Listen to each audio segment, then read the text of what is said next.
De se donner des opportunités. Je vais prendre l'exemple de quelqu'un qui a un besoin d'un fonds de commerce, une toute petite somme de 100 000 francs. Tu as un besoin de 100 000 francs pour commencer une activité et autour de toi, il y a quand même des personnes qui sont là. Il y a des hommes, il y a des femmes, tu as des mamans, des papas, des tontons du quartier, des tantes, des nièces, des neveux, des personnes quand même qui se suffisent, des personnes quand même qui arrivent à se prendre en charge. Et tu es là, tu as prié. Quand tu as fini de prier, donne-toi une opportunité. Il faut peut-être regarder dans ton répertoire, regarder dans la liste de tes connaissances et puis mets une liste sur pied. Mets une liste sur pied et par exemple, si tu as eu 10 personnes dans ton réseau de connaissances et 10 000 francs par personne, ça te fait déjà ton fonds de commerce. Si tu as eu 20 personnes dans ton réseau, 5 000 par personne te fait déjà ton fonds de commerce. Parce que si tu te lèves tout de suite et que tu t'en vas voir une personne pour dire « Ah, j'ai besoin de 100 000 à ces temps de vaches maigres pour plusieurs », c'est pas sûr qu'on puisse t'aider. Ce n'est pas sûr qu'on puisse te donner cette opportunité-là. La personne peut avoir la bonne volonté, mais n'ayant pas les moyens, parce que te donner 100 000 comme ça peut creuser un gros trou dans ses dépenses alors qu'il a ses charges de fin du mois. Mais je me dis quand même qu'une personne peut facilement te donner 5 000, peut facilement te donner 10 000, même s'il ne te le donne pas en séance tenant, mais la personne peut te dire, viens à la fin de la semaine, viens ceci. Et quand tu récupères tout ça, ça te fait ton fonds.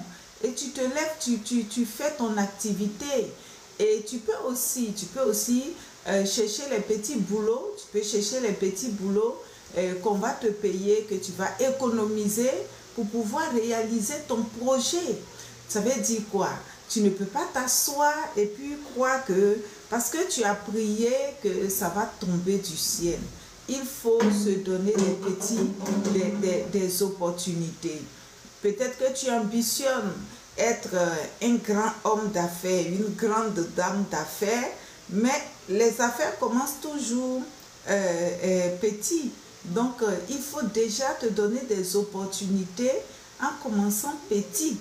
C'est important en tant qu'enfant de Dieu. Et c'est en cela que Dieu aussi va te regarder et Dieu va dire, mais attends, elle m'a prié et il m'a prié et il ne s'est pas assis. Il est en train de me montrer que vraiment ce projet-là lui tient à cœur. Et je crois que Dieu fidèle, Dieu qui aime les travailleurs, Dieu qui a créé Adam dans un beau jardin où rien ne manquait, mais qui dit à Adam de travailler, de cultiver le jardin, ce Dieu-là va se lever et va commencer à te bénir. Il faut tapoter l'écran, il faut partager, c'est important.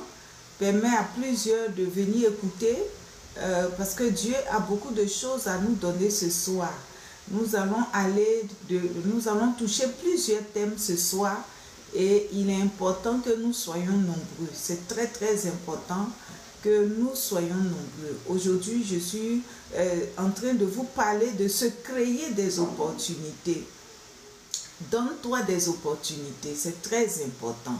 Pour toi qui étudies, toi tu es un élève et puis à l'école, tu ne te comportes pas bien. En faisant cela, tu te fermes les portes.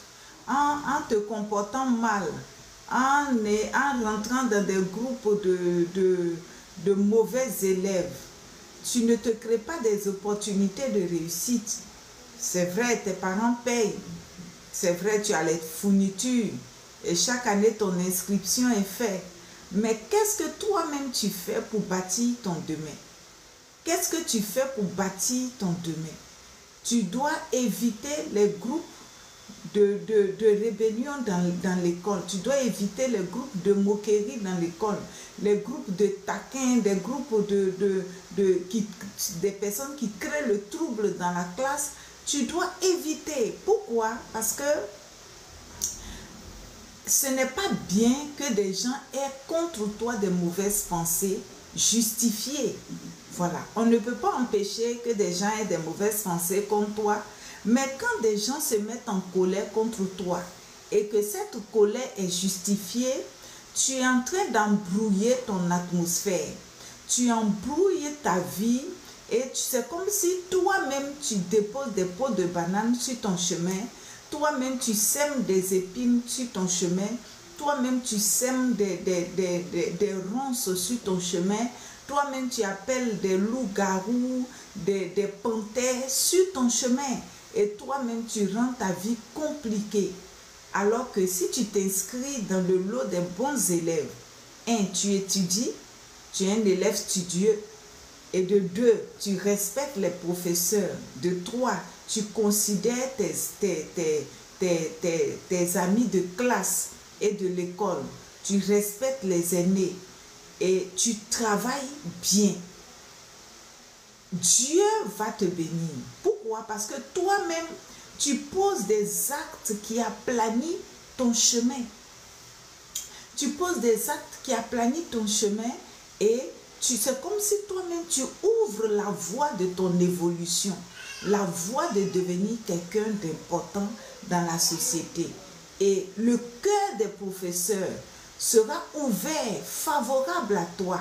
La joie montera dans leur cœur parce que même les professeurs, les enseignants, les maîtres et les maîtresses que nous avons, quand tu travailles bien dans sa matière, tu fais sa fierté. Tu fais sa fierté, tu l'honores. Parce que eux aussi, ils ont obligation de résultat. Et quand tu travailles bien dans sa matière, tu respectes ce prof-là, ce prof est content. Ça lui donne du poids dans son travail. Donc la joie monte dans son cœur. Et cela, c'est très bon pour toi.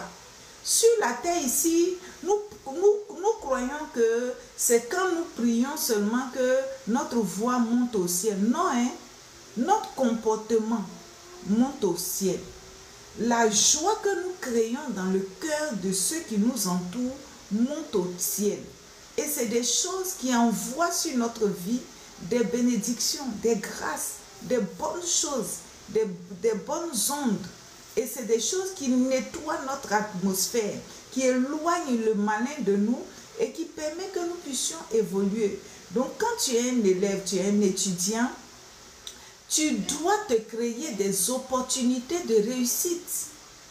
C'est vrai, tes parents t'ont donné aussi des opportunités en t'inscrivant, en payant tes fournitures, mais toi aussi, tu dois te créer des opportunités de réussite.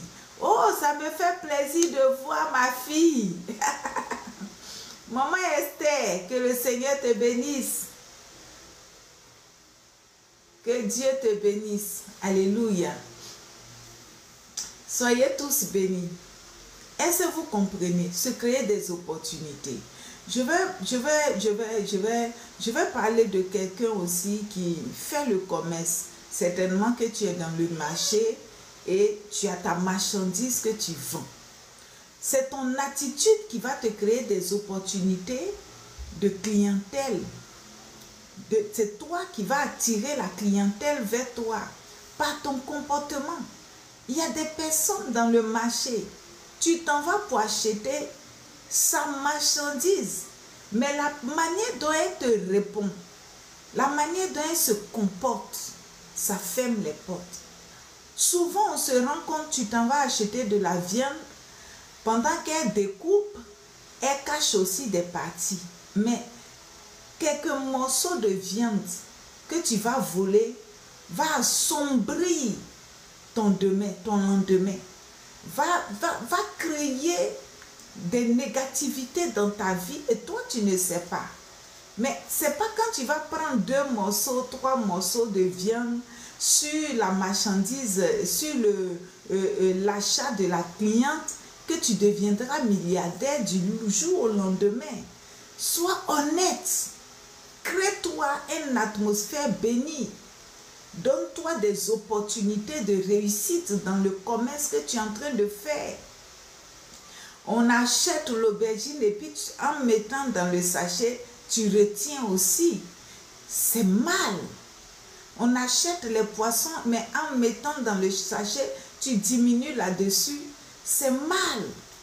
Comment veux-tu que Dieu te bénisse quand toi-même tu te crées des épines, quand toi-même tu envoies des ronces, quand toi-même tu appelles des animaux féroces à venir te dévorer? Donc il y a des comportements qu'il faut avoir qui vont attirer sur toi la réussite, la grâce de la réussite. C'est important. Être vrai, être sincère, être une bonne personne dans tout ce que tu fais, c'est très important. Très important. Tu livres dans des entreprises et tu surfactures. Non, il faut faire le prix normalement comme tout bon vendeur.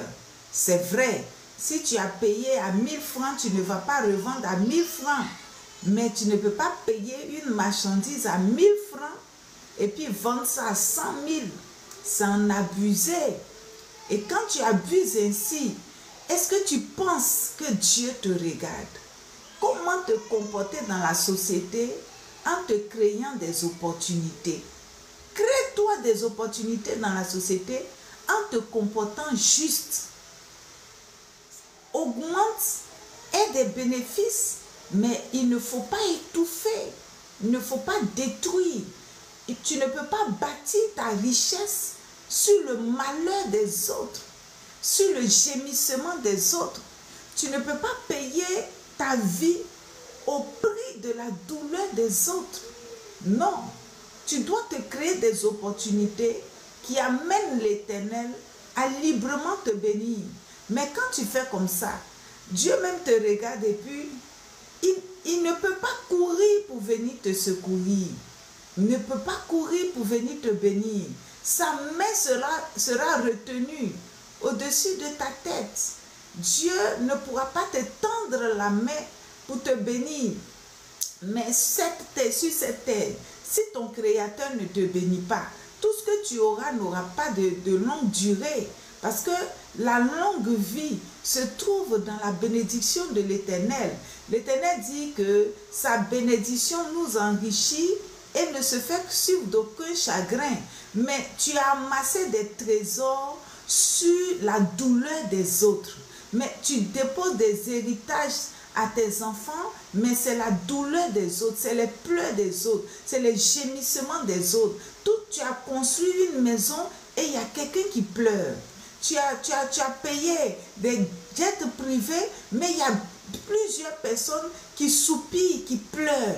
C'est-à-dire, tu as marché sur la douleur des gens pour pouvoir te réaliser. Mais l'héritage que tu laisses à tes enfants n'est pas une bénédiction. Ce n'est pas une bénédiction. Soyons justes sur cette terre. Soyons justes dans la société. Soyons justes au poste où on nous a déposés. Soyons justes avec le voisinage. Soyons justes avec nos enfants. Soyons justes avec nos maris, nos époux, et nos épouses. Soyons justes. Soyons justes. Et c'est comme ça qu'on se crée des opportunités. Se créer des opportunités sur la terre. Regardez un peu le roi Salomon. Le roi Salomon, tout le monde parle de sa sagesse et de sa richesse. Mais sa manière de manifester la justice était bon envers tout le monde. Salomon était un roi bon. Il était bon de cœur et il était juste. Il était juste.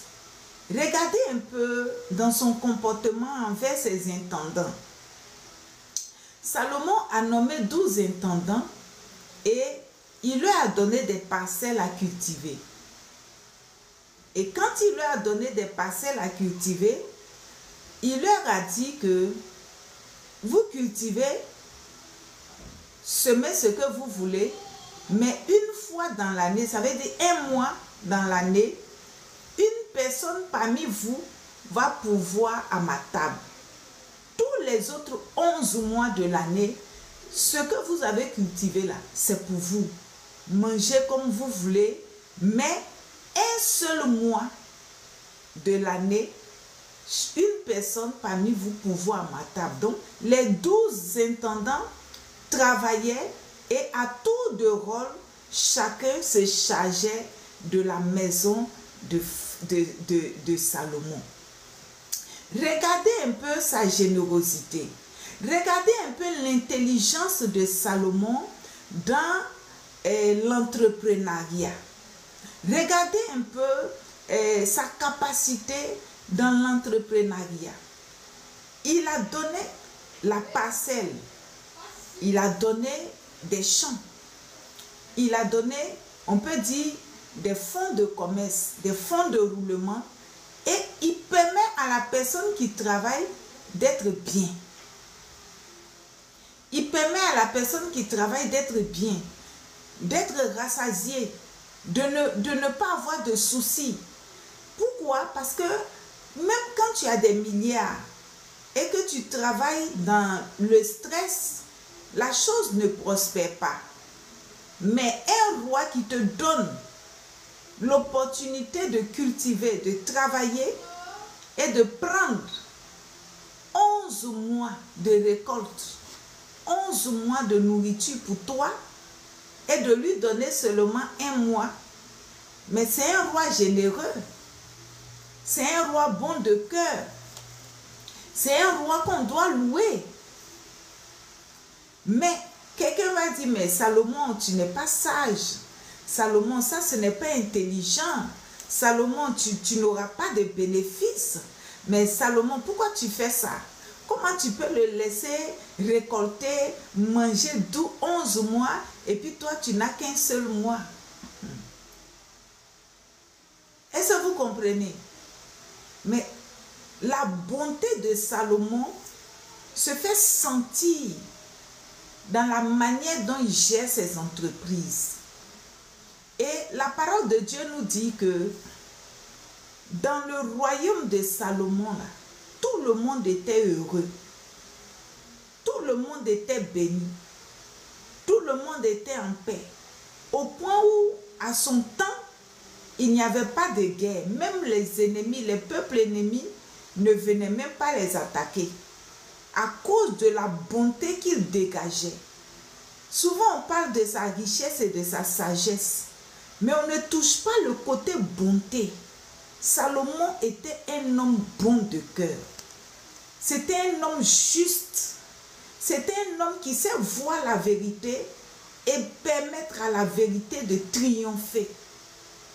Donc, son comportement, tous les jours, lui créait des opportunités. Ce qui faisait que c'était facile de lui faire du bien. Tous ceux qui venaient faire du bien à Salomon ne souffraient pas. Personne ne regrettait. Et les gens ne venaient pas lui faire des cadeaux. Les gens venaient déposer leur trésor à ses pieds. On ne venait pas lui donner des chèques. Les gens venaient déposer toute leur richesse à ses pieds. Pourquoi? Parce que Salomon était un homme bon. Et à cause de sa bonté, quand tu lui fais du bien, là, tu es béni. C'était un homme fructueux, un homme sa personne même dégageait l'huile de la grâce. Donc tout le monde voulait lui faire du bien. Parce que les gens se rendaient compte que en lui faisant du bien, on est béni. Et des rois et des reines quittaient des contrées lointaines pour aller faire du bien à Salomon. Parce que Salomon était bon. Une bonne personne. Et son comportement, son attitude, sa manière d'être lui a créé d'importantes opportunités. Crée-toi des opportunités. La bonté sauve. La bonté, être bon dans ton comportement, ça protège. La bonté attire la faveur des autres. Être bon dans ton caractère, ça attire la faveur des autres. Ça attire l'attention des bienfaiteurs sur toi. Ça adoucit les cœurs. Et des gens cherchent à te bénir. Des personnes cherchent à te faire du bien. Parce que tu es bon. Dans le quartier, tu n'es pas le chien méchant. Tu n'es pas la lionne, mais tu es bon. Et la bonté, ça t'ouvre les portes. Quand tu es bon et que la bonté que tu manifestes est vraie, ce n'est pas hypocrite. Tu n'es pas bon parce que tu veux quelque chose. Tu n'es pas bon parce que tu veux attirer l'attention, mais tu es naturellement bon. Ça t'ouvre les portes de la bénédiction. Ça t'ouvre les portes de la grâce. Ça te propulse dans la société. C'est comme ça qu'on se crée des opportunités. Tu viens de rentrer dans une entreprise. On vient nouvellement de t'embaucher. Les autres sont là avant toi. Mais il faut être serviable. Deviens serviable. Ne reste pas sur tes grands chevaux. Descends. Sois au service de tout le monde. En faisant cela, tu es en train de montrer tes capacités.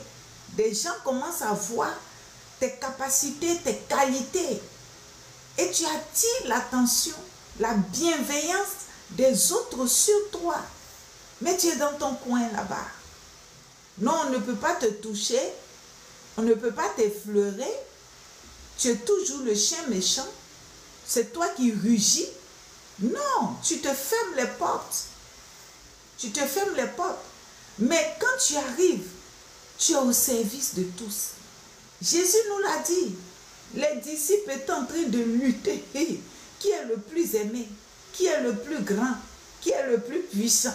Qui est connu de Dieu? Jésus dit, le plus grand parmi vous, c'est celui qui est au service de tous.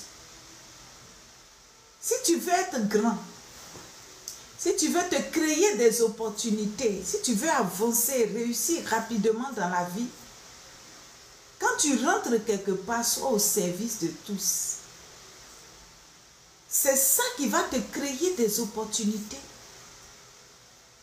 Quand tout le monde est assis et que toi tu es en train de servir, un jour, ils seront toujours assis et puis tu deviendras leur patron. Parce que dans l'entreprise, à force de toucher à tout, tu sauras faire tout. Tu sauras tout faire. Et quand le patron aura besoin de toi, de quelqu'un pour faire, personne ne sait faire, mais toi, même si ce n'est pas ton domaine, à force de toucher, tu sais faire. Tu vas les dépasser. Voilà, tu t'es créé une opportunité de réussite. C'est comme ça. Tu t'es créé une opportunité de réussite. Être bon dans le comportement.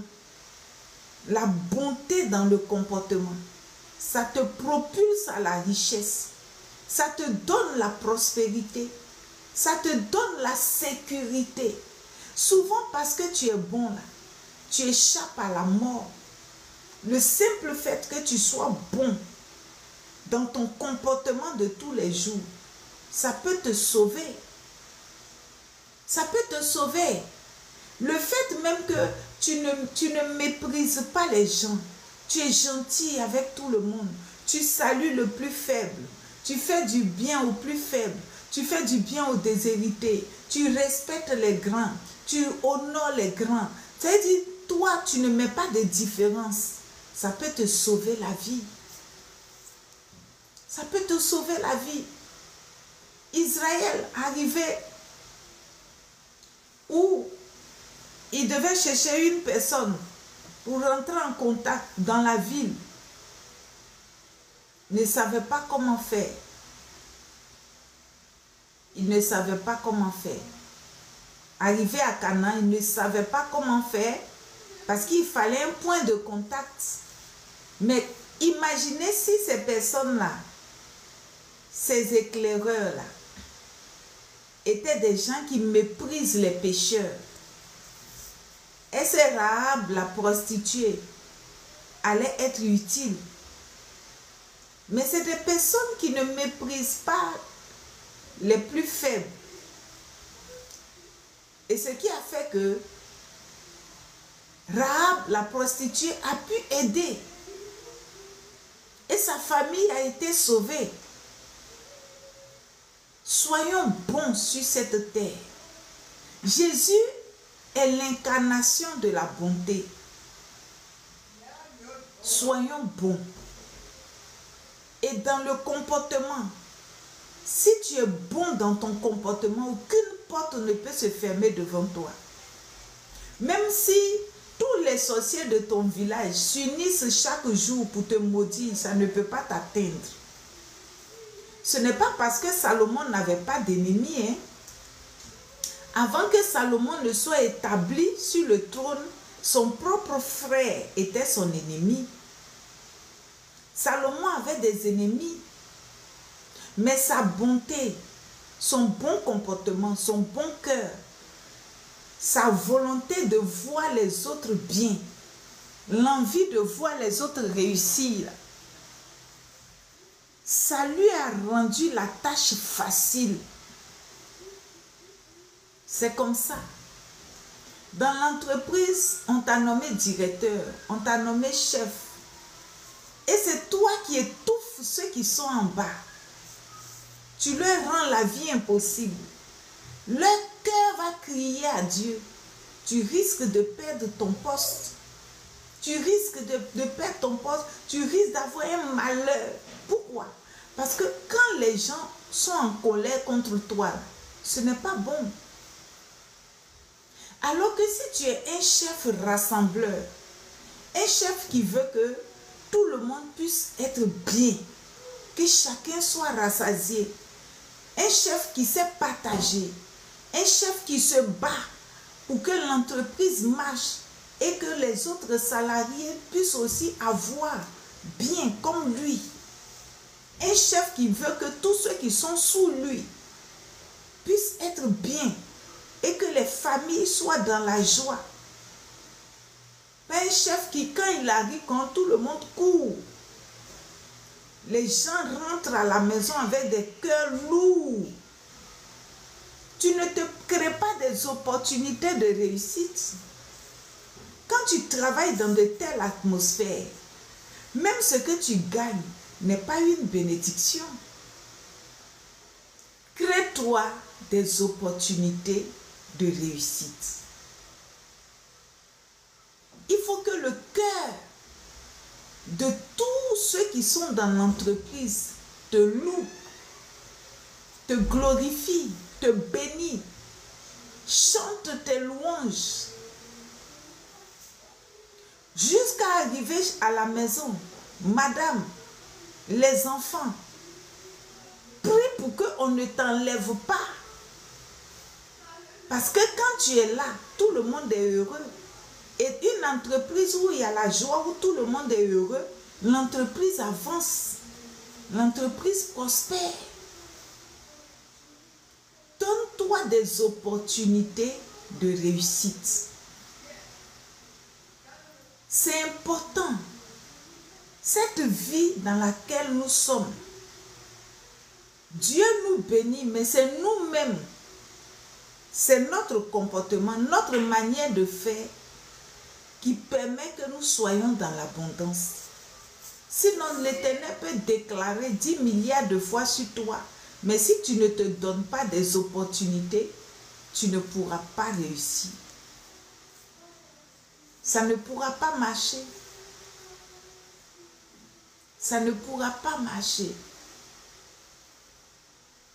Changeons de comportement. Si tu t'aimes, pose des actes qui t'ouvrent les portes des cœurs des hommes. Si tu t'aimes, il faut poser des actes qui font que le cœur des hommes s'ouvre pour toi. Le cœur des hommes est favorable pour toi. Si tu t'aimes. Quand tu veux te comporter, respire, pose-toi des questions.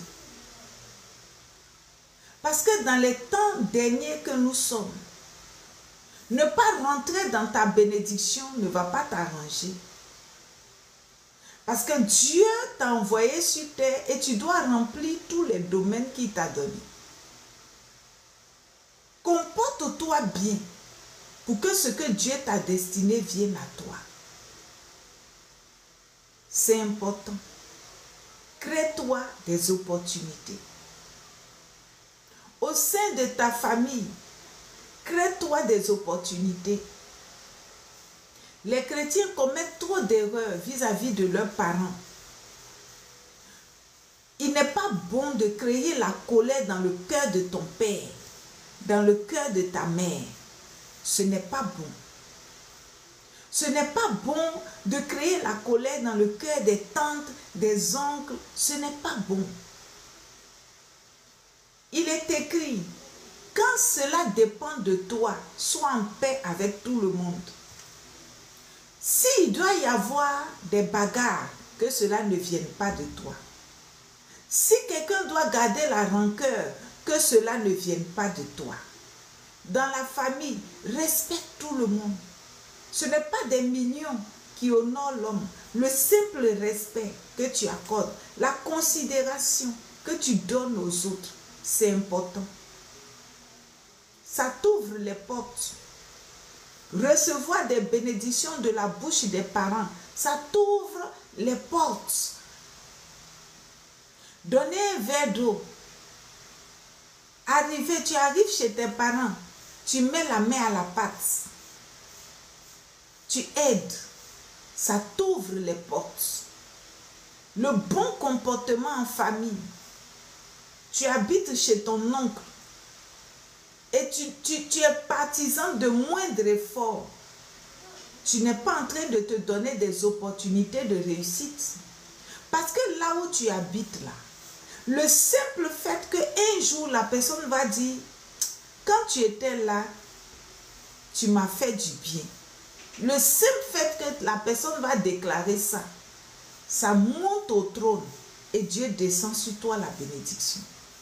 Mais quand la personne va dire, enfin, tu es parti, que tu étais une souffrance pour elle, ce n'est pas bon. Que tu sois chez tes propres parents, que tu sois chez un tuteur, que tu sois chez un membre de la famille, donne-toi des opportunités de réussite. Tu dors dans le salon, ce n'est pas normal que tes responsables sortent dans la chambre pour venir te réveiller. Réveille-toi, arrange le salon, mets tout en ordre. C'est comme ça on se crée des opportunités de réussite. Quand la madame de la maison sort comme ça, de sa chambre à coucher, et son salon est en ordre, il y a une paix qui la remplit, une joie qui remplit son cœur. Cette joie-là, ça monte au trône et ça déverse sur toi la bénédiction. Ça déverse sur toi la bénédiction. Et c'est ce qui fait que tu réussis. C'est ce qui fait que tu réussis. Quand tu es bon, quand tu te comportes bien, c'est ça la réussite. Tu es dans ton foyer, comporte-toi bien. Donne-toi des opportunités de réussite. Parce que quand un des conjoints a le cœur chargé, ça bloque les affaires. Ça bloque les affaires. Ça attire le malheur. Ça détruit beaucoup de choses. Et même ça tombe même sur les enfants. Donne-toi des opportunités de réussite. Dans le foyer, pose des actes qui réjouissent le cœur de l'autre. Non, je n'ai pas d'argent, je ne peux pas l'envoyer au restaurant. Ce n'est pas seulement le restaurant qui réjouit le cœur. Hein? Non. Tu as 2 bras, tu as 2 pieds, tu habites la maison. Il y a des choses que tu peux faire. Des choses que tu peux faire qui va réjouir le cœur de l'autre et réjouir le cœur des enfants. Parce que la Bible dit quoi? Quand tu fais du bien aux pauvres, la joie qui monte du cœur du pauvre, c'est ça qui monte au trône. Et puis leur Père descend la bénédiction sur toi. Mais il y a des personnes dans leur foyer, là, c'est chien méchant. Quand on attend le klaxon de ta voiture ça court dans tous les sens. C'est-à-dire, ta famille est hypocrite vis-à-vis de toi à cause de ta méchanceté. Tu ne te donnes pas des opportunités de réussite. Donc, ta femme est hypocrite, tes enfants sont hypocrites. C'est-à-dire que dans la maison, tout le monde est en train de causer, rire. Mais quand toi, tu arrives, silence de mort. Mais quel type de père tu es? Pourquoi c'est quand toi tu arrives qu'il y a silence de mort qu'on ne peut plus rire? On ne peut plus rire. Donne-toi des opportunités de réussite. Quand madame arrive, les enfants sont dans la maison comme si c'est des réfugiés politiques. Une femme, tu ne peux pas préparer, tes enfants vont manger et puis être rassasiés. Tu ne peux pas bien prendre soin de ta maison. Comment Dieu peut te bénir? Tu ne peux pas bien éduquer les enfants, prends soin de ton mari. Non, non, non. Tu laisses ta maison comme ça. Pas d'éducation, pas de conseils. Les enfants font n'importe quoi. Ah, on n'a pas léger quand on est fatigué. Oh. C'est pas comme ça. C'est pas comme ça. Un enfant s'éduque depuis le berceau. On lui donne des directives. On respecte son mari. On n'humilie pas son mari. On ne crie pas sur son mari. Même si tu as raison, ton ton doit être en bas. Donne-toi des opportunités de réussite. Parce que la manière dont tu es en train de faire là, tu es en train de léguer l'héritage à ta descendance. C'est important. Respect. On doit se respecter mutuellement, s'entraider, se soutenir, prendre des décisions ensemble. Être bon. Être bon. La bonté ouvre les portes de la grâce. Ça ouvre les portes du ciel. Ça ouvre les portes des cœurs des gens. Quand on est bon. Quand tu es bon dans ton comportement, ce n'est pas la bêtise. Ça t'ouvre les portes. Ça t'ouvre les portes.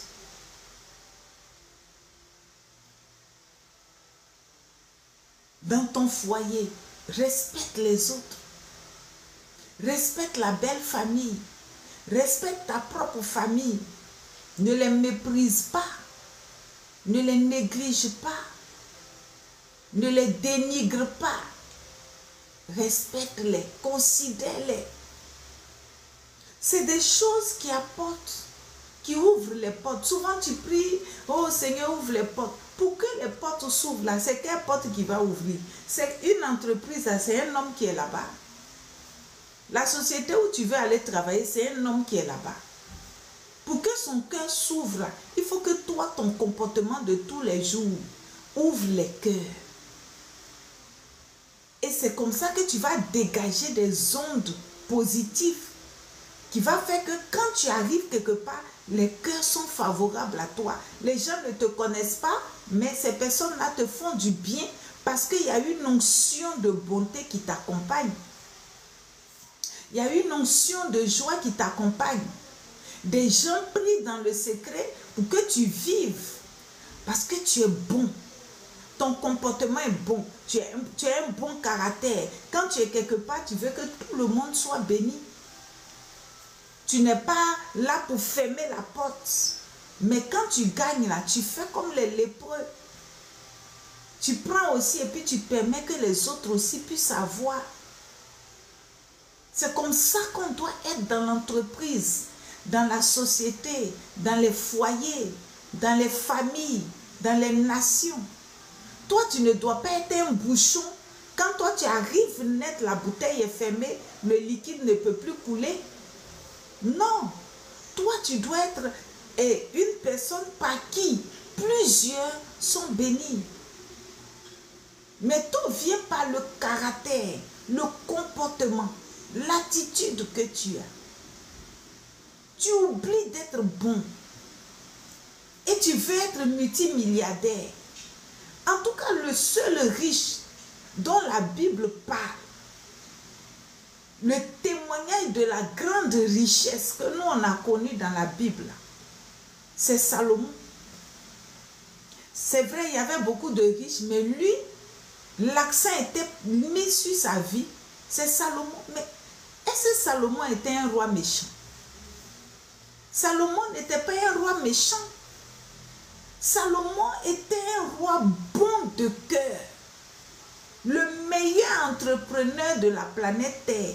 Moi, je ne sais pas s'il y a un entrepreneur qui est aussi bon comme Salomon. Quelqu'un qui te donne parcelle à cultiver et puis il te dit que tu me payes un mois. Tous les 11 autres mois là, il faut prendre pour toi. Tu me payes un mois seulement. 12 intendants. Un mois chacun pour voyer à la table du roi. Depuis on est sur la terre ici, c'est qui va ouvrir son entreprise et puis qui va faire ça? Que les bénéfices là, prends tout mais seulement bénéfice de un mois pour voir à ma table un mois seulement. C'est le plus grand entrepreneur de la terre. Il est bon de cœur, il est bon de caractère. Ça fait que quand il est devenu roi là, tout le peuple était béni. Parce que lui, quand il mange, les autres mangent. Il pense aux autres aussi. Quand il est grand, les autres sont grands. Quand il est fort, les autres sont forts. Donc dans son royaume là, il n'y a plus politique. Personne ne se lève pour dire, ce roi-là nous fatigue. On a faim, il n'y en a pas. Sous Salomon, pourquoi? Parce que Salomon était un homme bon. La Bible parle de sa sagesse et de sa richesse, mais ce n'était pas un méchant. C'est à cause de sa bonté que sa richesse est véritablement étendue. C'est parce qu'il était bon que les gens ont commencé à voir que son peuple est dans l'abondance, que des gens quittaient dans les terres lointaines pour venir. Je vous disais, les gens ne venaient pas faire des cadeaux à Salomon. Hein. Les gens venaient déposer leur héritage à ses pieds. Ils déposaient leur trésor à ses pieds. Les gens déposaient leur suivi à ses pieds. Parce que les gens savaient que Salomon même là, quand tu lui fais du bien, tu deviens milliardaire toi-même. Quand tu le bénis, parce que c'est un homme qui coule l'onction du bonheur. C'est un homme qui coule la grâce de la bonté. C'est un homme qui, quand tu rentres dans ces rayons-là, toi-même là, ça coule sur toi. Il était le type de Dieu. Quand il est là, tout le monde est béni. Quand il est là, personne ne pleure. C'est un type de Dieu, Salomon, dont la bonté, la charité, tout ça là, ça découlait de lui. Donc, les gens même lui donnaient là. Quand tu lui donnes, tu ne souffres pas. Avant que tu n'arrives chez toi, Dieu a déjà remplacé. Et les gens ont expérimenté ça que, mais, ce Salomon-là, quand on lui donne là, quand on s'en va, on revient là, Dieu a déjà multiplié. Et les rois, des gens, des reines et des rois quittaient leur pays pour aller déposer, parce que chaque peuple voulait que leur bien rentre dans le trésor de Salomon pour avoir des bénéfices, des résultats positifs dans leur nation. Donc chacun venait déposer leur bien sous Salomon comme point de contact. Ça veut dire, bénis Salomon là. C'est comme tu veux que dans le trésor de Salomon, toi aussi pour toi rentre comme point de contact. Comme ça, quand l'onction la coule là, ça coule sur toi aussi. C'est comme ça, à cause de la bonté du cœur de Salomon. Un homme bon. La bonté là, ça ouvre le ciel. La bonté, ça ouvre le cœur des gens. Le bon comportement, le bon caractère, ça ouvre le cœur des nations. Des gens te seront favorables. Les gens même, ça veut dire, il y a quelque chose que tu dégages qui fait que les gens te font du bien. Crée-toi, donne-toi des opportunités sur cette terre. Donne-toi des opportunités. Un petit garçon, Salomon, c'était un bébé. qui est devenu roi. Mais regardez sa bonté. Lui-même d'abord, son royaume là, il a failli rater. Pour qu'on puisse l'établir là, il y a eu conflit. Donc normalement, il devait dire au Seigneur que il faut détruire mes ennemis. Mais malgré qu'il y a eu conflit, malgré qu'il sait qu'il y a des personnes dans le peuple qui ne l'aiment pas, dans le royaume qui ne l'aimaient pas, il dit, Seigneur, ton peuple est nombreux. Donne-moi la sagesse pour les gérer. C'est-à-dire, dans de telles situations, son cœur veut le bonheur du peuple. C'est comme ça.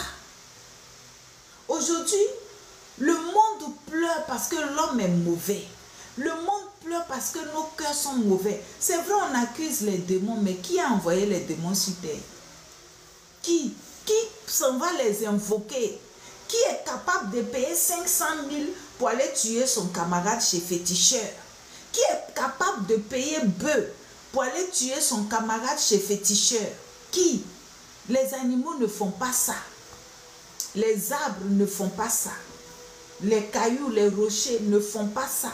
C'est l'être humain qui prend son argent au lieu de tuer bœuf pour appeler le quartier pour dire venez on va manger là. Il prend son argent pour payer des choses, aller chez féticheur pour dire je veux que ma soeur meure. C'est l'être humain qui fait ça. Comment vous voulez que la terre soit vivable? Comment vous voulez que l'atmosphère de la terre soit agréable? Quand nous-mêmes, nous sommes des personnes qui appellent des loups-garous sur notre route, on appelle les panthères sur notre route, on appelle les épines et les ronces sur notre route. Comment quelqu'un ne dort pas la nuit parce qu'il veut que son frère meure? Tu ne dors pas la nuit parce que tu veux qu'on envoie ton frère de travail. Tu ne dors pas la nuit parce que tu veux que le foyer de ta soeur se gâte. Maintenant, comment tu veux que ton atmosphère là soit remplie de bonheur? Comment? Même les hommes de Dieu se lancent des pots de banane, se font du mal. Maintenant, après, on pleure. Seigneur, tu ne me bénis pas. Il va passer où pour te bénir quand tu as fait des garde-corps, la méchanceté? Quand on te regarde là, à ta droite, c'est la méchanceté. À ta gauche, c'est mauvais cœur. Derrière toi, c'est la mort. Devant toi, c'est la haine. Toi seul, tu t'es barricadé de la méchanceté. La méchanceté. C'est ce qui fait que la terre est difficile. Les choses sont difficiles, compliquées. Parce que nous, les hommes que Dieu a établis pour dominer la terre, nous sommes mauvais dans le comportement. Créons des opportunités, donnons-nous des opportunités de réussite. La prière seulement ne suffit pas. Il faut ajouter le bon comportement. Quand Dieu a dit à Joseph, moi je vais te bénir là. Dieu maintenant est assis et puis Dieu regarde Joseph se comporter. Souvent on va dire non, les frères de Joseph sont mauvais, oui. Mais la méchanceté des frères de Joseph n'a pas rendu Joseph mauvais. Dieu là, il bénit des gens qui sont bons de cœur. La méchanceté, tes propres frères te mettent dans le trou et sont en train de décider comme des sorciers comment ils vont faire pour te tuer.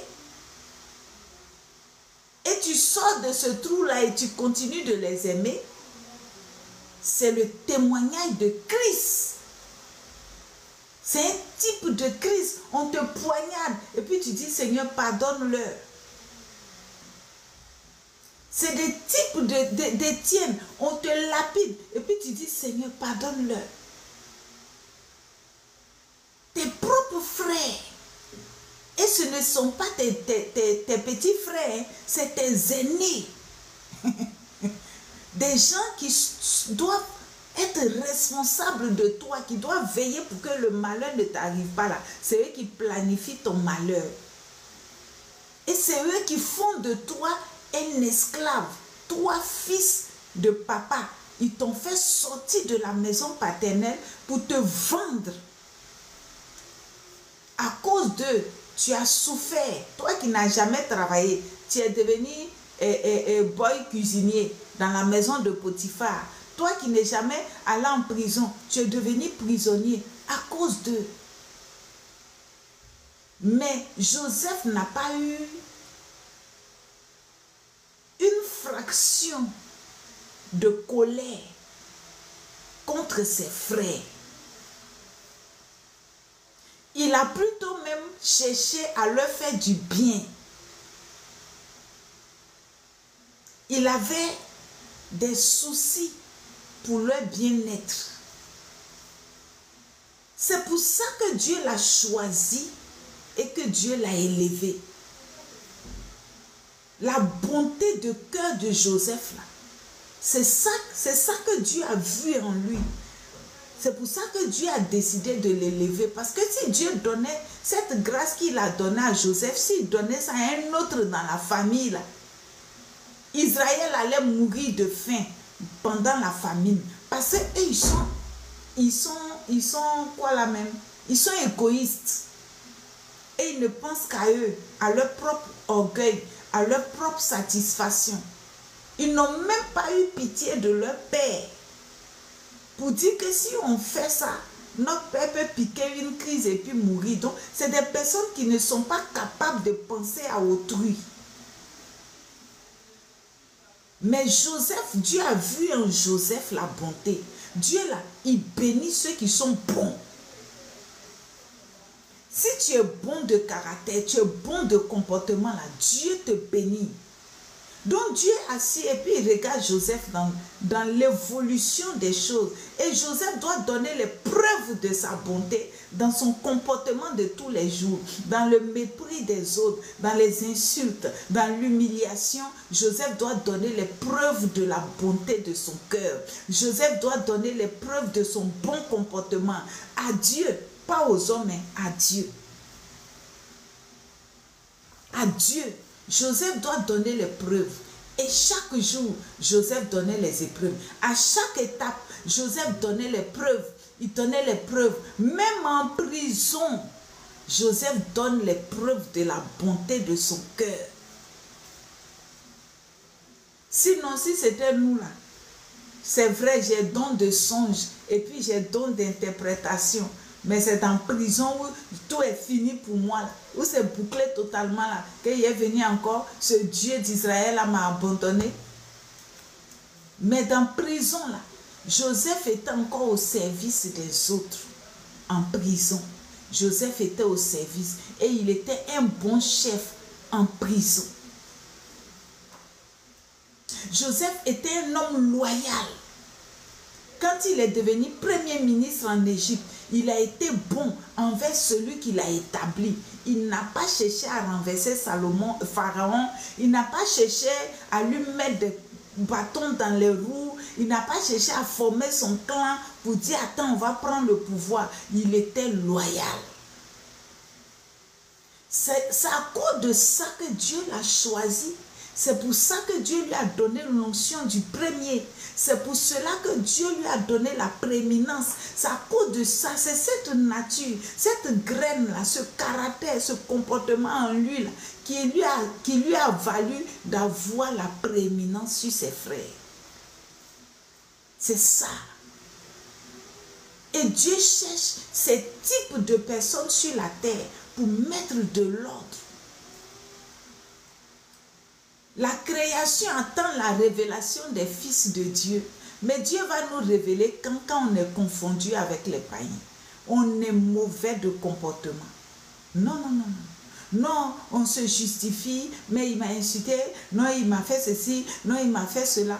Mais quand les insultes t'atteignent, là, c'est la preuve que tu n'es pas mort. La Bible dit qu'on doit être crucifié. Un cadavre ne réagit pas. Quand on insulte un cadavre, il ne réagit pas. Quand le cadavre réagit, c'est qu'il vit encore. Si tu gifles un cadavre qui réagit, c'est qu'il vit encore. Mais Jésus dit que nous devons mourir en lui. Non, on t'a insulté et puis quoi?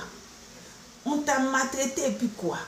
Non, ma tante m'a maltraité, donc tu es fâché. Pourtant, tu as oublié que cette maltraitance-là, ça t'a forgé un caractère. Aujourd'hui, tu es devenu grand. Soyons beaux. Soyons bons de cœur. Dans notre comportement, donnons-nous des opportunités de réussite.